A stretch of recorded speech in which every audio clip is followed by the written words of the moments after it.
Hello আসসালামু আলাইকুম friends, আজকে আমি তোমাদের জন্য নিয়ে এসেছি ক্লাস 148 এর যে বক্সটি আছে নিচে একেবারে প্রথমে যে নিচে একেবারে সেই বক্সটি শুরু করা যাক।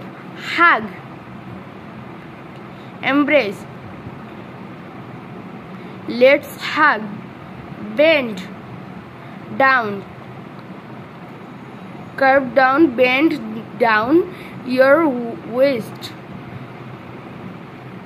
wrapped,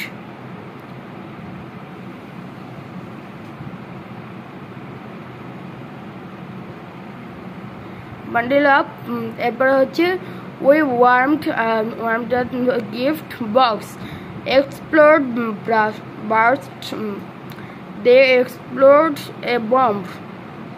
এরপরে জিগল, এটা হচ্ছে একটি এক্সাম্পল দেওয়া আছে। তারপর হচ্ছে নডি, মুভিং হেড ফর ইয়েস, মানে মাথা নাড়ানো ইয়েস বলার জন্য। হি নডেড মি। এরপর এগুলো তোমরা নিজেরা সলভ করতে পারবে নিশ্চয়ই, আমি যেরকম বুঝিয়ে দিয়েছি। এটা হচ্ছে তোমরা যে সমার্থক শব্দ পড়েছো না, এটি হাগের সমার্থক শব্দ, বেন্ডের ডাউন এগুলোর সমার্থক শব্দ। তো ফ্রেন্ডস, তোমরা এই পর্যন্ত আমার ভিডিওটি দেখার জন্য ধন্যবাদ, এবং আমার চ্যানেল যদি নতুন হয়ে থাকে তবে সাবস্ক্রাইব করে দাও। Bye bye.